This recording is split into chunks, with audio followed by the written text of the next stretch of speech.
The Rat Pack's legend was woven from equal parts velvet-smooth talent and a carefully cultivated aura of untouchable cool.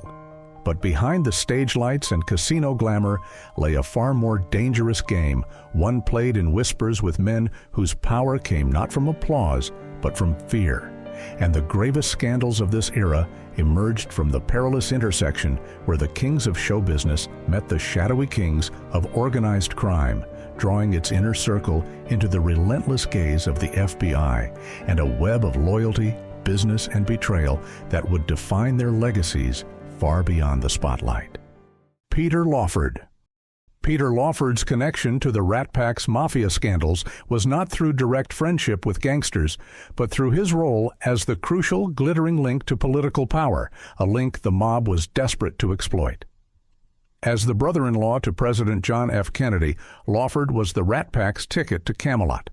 He facilitated the famous friendship between Sinatra and JFK, which included Sinatra campaigning for Kennedy and the president-elect enjoying Sinatra's parties in Palm Springs. This connection is where the scandal reaches its peak. The mob, particularly Sam Giancana, believed they had helped deliver the crucial West Virginia primary win for Kennedy through their influence with unions. They believed, through Sinatra and Lawford, they had a line to the White House.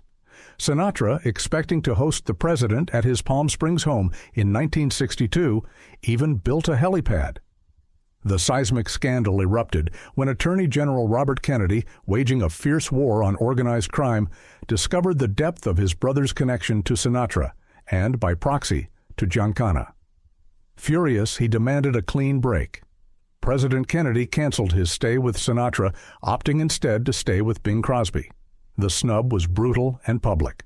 Lawford, caught in the middle between his wife's powerful family and his best friend, was forced to deliver the devastating news to Sinatra.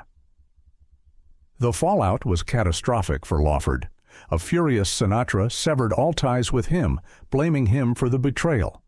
Lawford was excommunicated from the Rat Pack, his career and personal life never recovering from the rupture. For the mob, the scandal was a stark lesson. Their investment in political access had failed spectacularly, leading to even greater scrutiny from RFK's Justice Department.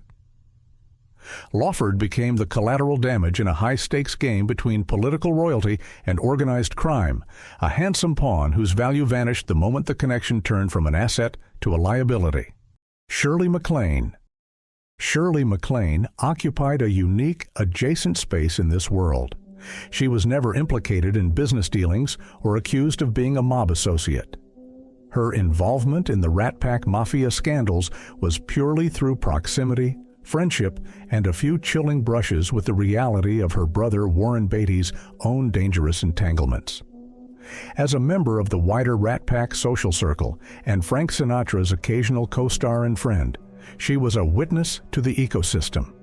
She has spoken of the palpable undercurrent of danger, the unsmiling men in the corners of rooms who seem to hold a different kind of authority than studio executives.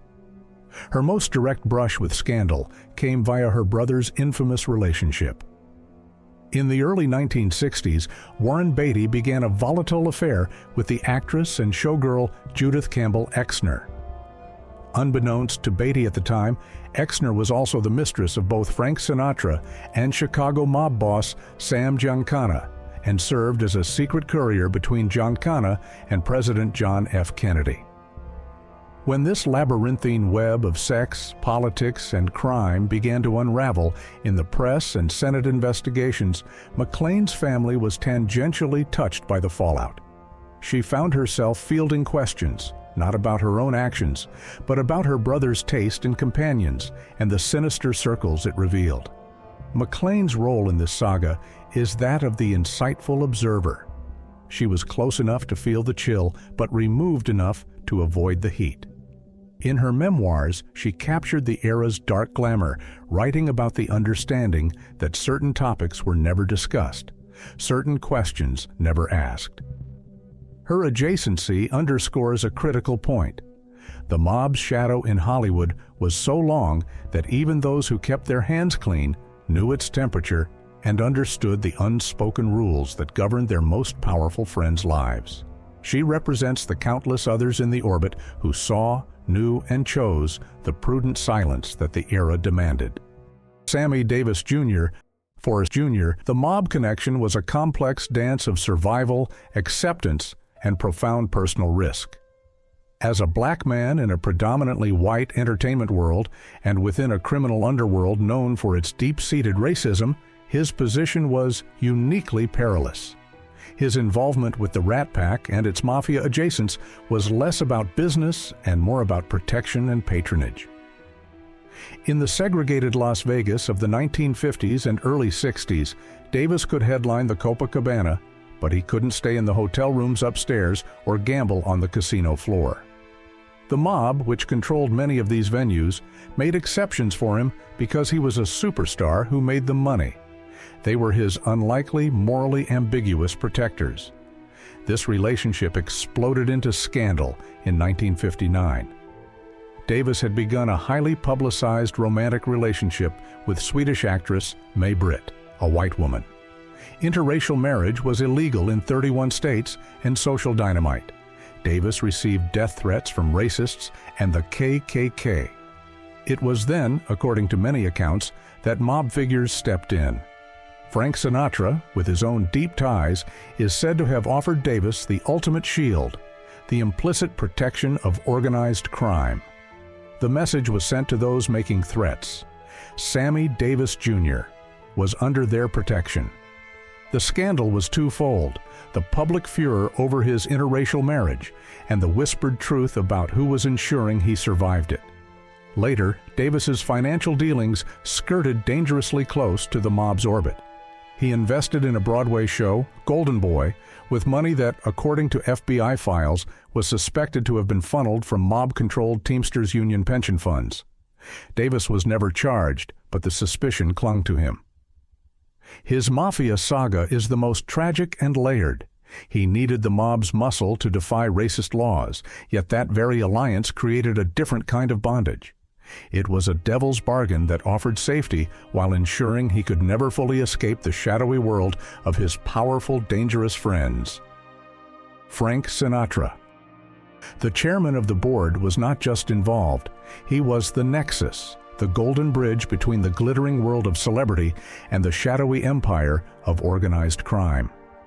Sinatra's associations with the Mafia were the longest, deepest, and most documented by the FBI, whose file on him ran to over 2,400 pages.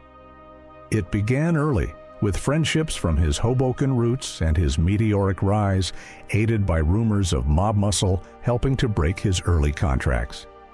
But the heart of the scandal centered on Las Vegas in the 1960s, specifically the Sands Hotel and Casino.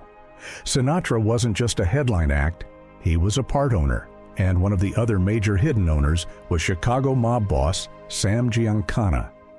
This wasn't a secret friendship, it was a business partnership. Giancana, through front men, held a significant stake. Sinatra's role was to bring in the stars, the high rollers, and the magic. He was the public face that made the machine hum. The FBI meticulously tracked their interactions. Sinatra and Giancana vacationing together in Florida. Sinatra introducing Giancana to political power like John F. Kennedy, a connection that would later horrify the Kennedy brothers, and the mobster having a private booth at Sinatra's shows. The most infamous scandal erupted in 1963 at the Cal Neva Lodge, a casino resort straddling the California-Nevada border that Sinatra partly owned. Giancana, despite being banned from Nevada gaming establishments by the state authorities, was spotted on the premises. When the Nevada Gaming Control Board investigated, Sinatra was faced with an ultimatum: sever all ties with Giancana and other mob figures, or lose his precious gaming license. In a fury, Sinatra chose to sell his interests rather than betray his friend. This moment crystallized the conflict at the core of his life: the loyal, street-smart kid from Jersey versus the respectable superstar. He never faced criminal charges, but the connection was indelible. For J. Edgar Hoover, Sinatra was a prime target, a national idol whose closest friends were men the FBI considered the worst enemies of the state. His Mafia ties were the open secret that powered his myth of untouchable power, yet also the constant whisper that threatened to bring it all down. Dean Martin's relationship with the mob underworld was the polar opposite of Sinatra's intense, fraught entanglement. If Sinatra sought out the power and connection, the mob seemed to genuinely adore Dean Martin for his effortless cool and his apparent indifference to their world. He was the one member of the Rat Pack who maintained an almost mythical distance. He took their adoration, their comped suites and endless drinks, but gave nothing back in terms of obligation or business dealings. This, paradoxically, made him even more intriguing and protected. The scandals involving Martin were typically through association, but one incident in 1967 highlighted the inescapable nature of these connections. Martin was set to open the new $10 million Riviera Hotel in Las Vegas. The star-studded event was to be his grand return to the Vegas stage. However, just days before the opening, the Las Vegas Sun published a front-page exposé alleging that hidden ownership of the Riviera lay with mob financiers from Detroit and Cleveland. For a star of Martin's caliber, being the headline act for a mob-owned joint was a serious public relations and legal liability. The FBI took immediate interest. Martin's handlers and lawyers went into crisis mode. In a stunning move, Martin walked away. He canceled his multi-million-dollar contract just 48 hours before his opening night, citing a moral clause in his contract. The Riviera was forced to scramble, booking Bill Cosby at the last minute. Martin's walkout was a quiet, powerful rebellion. It sent a message. He would enjoy the perks of their world, but he would not be their pawn, and he would not risk his clean image for their dirty money. The mob, surprisingly, didn't retaliate. There's a famous, likely apocryphal story that when asked if they were angry at Dino, a mobster simply shrugged and said, "What can you do? It's Dean Martin." His scandal was one of avoidance, proving that in this dangerous game, perceived innocence and sheer unmovable star power could be the best armor of all.